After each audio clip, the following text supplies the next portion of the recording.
A pré-temporada 2023 chegou no fim e a certeza é uma só.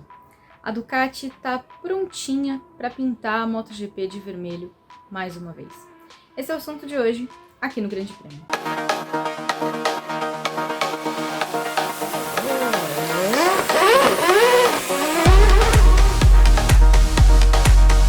Depois de 5 dias de testes entre Malásia e Portugal, a pré-temporada da MotoGP chegou ao fim no domingo, com o último dia de ensaios.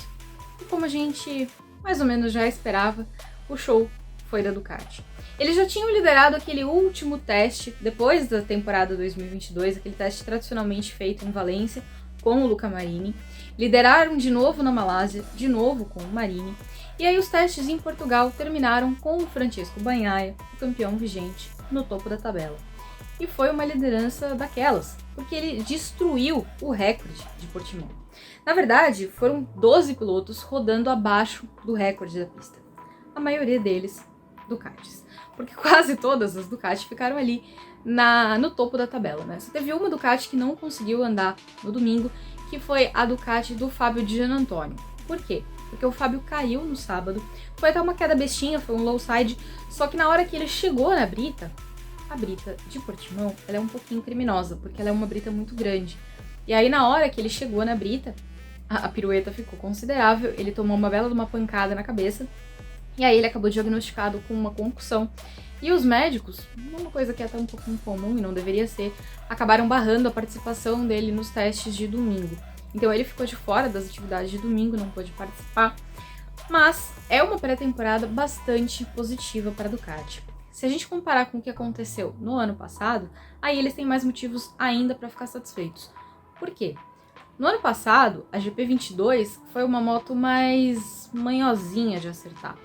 Foi uma moto que eles tiveram mais dificuldade de fazer funcionar. Dessa vez não. O Pecco fechou o sábado dizendo que a moto estava ali em 90% e que no domingo ele achava que dava para concluir o que estava faltando.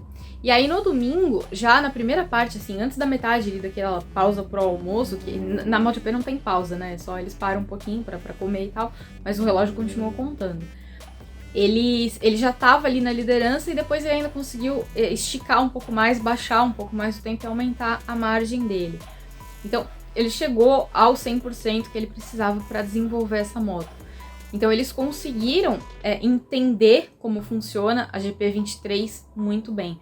Ela não parece ser uma moto difícil como a que eles tinham no ano passado. Eles conseguiram pegar a mão dela muito bem. Não são todos os pilotos da Ducati que estão com essa moto nova. São só os pilotos de fábrica, então o Bagnaia e o Bastianini, e os pilotos da Pramac, o Johan Zarco e o Jorge Martin. O Zarco, aliás, foi quem ficou com o segundo tempo.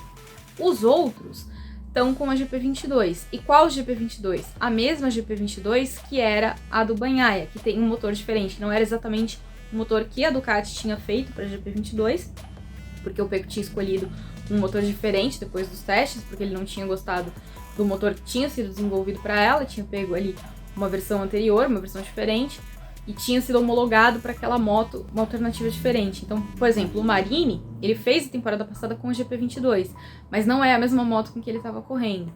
Então ele tá com uma moto diferente da que ele tinha, mas continua sendo uma GP22.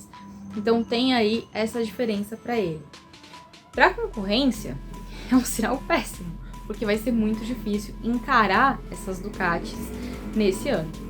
Para a Ducati, é um sinal mais do que positivo. Levou 15 anos aí para eles interromperem uma seca, e agora acho que a gente está diante de uma era de domínio vermelho. Porque se a gente olhar para a concorrência, os sinais não são igualmente positivos.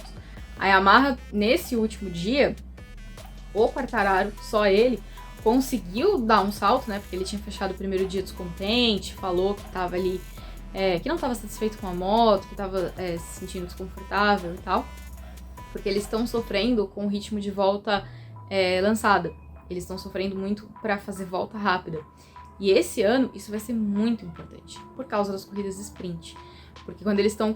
ele falou muito do ritmo com um pneu novo. Então, para as corridas sprint, isso vai ser muito importante. Então, não dá para ter esse tipo de dificuldade, especialmente agora. Então, essa era uma preocupação. No domingo, ele conseguiu dar uma melhoradinha nisso, terminou ali na terceira colocação, mas mesmo assim não é um resultado tão satisfatório assim para a Yamaha. Se a gente olhar o Speed Trap, por exemplo, ele tá muito distante, foi mais de 8 km por hora mais lento do que a maior velocidade do dia, que foi registrada pelo Jorge Martin. Então não é um pacote como um todo que esteja assim tão forte. A Honda, chegaram a perguntar pro Mark Marques se ele estava confiante de que a Honda tinha um pacote mais forte do que o do ano passado. Aí ele deu aquela enrolada, né? Não falou nem sim nem não, mas para bom entendedor, meia palavra já basta, né? Porque se ele não falou que sim, também significa, não falou nem sim nem não, significa que também não tá assim tão animado com o que tem pela frente. Acho que o lado positivo é a Aprilia.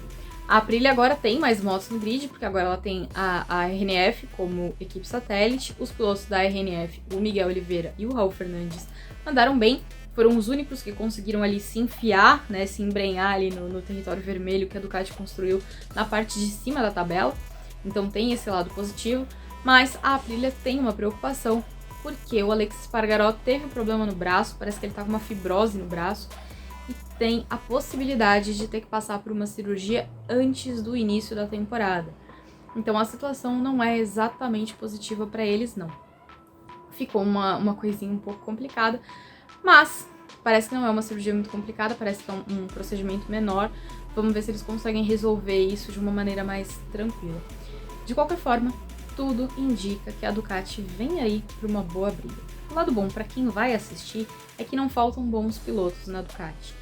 Então, ainda que seja um ano muito forte só para a Ducati, pelo menos vai ser um ano bom para todas as Ducatis. E como não faltam Ducatis, a gente vai ter muita Ducati para assistir brigando. O que vocês estão esperando? Me conta aí e a gente se vê na próxima semana. Valeu!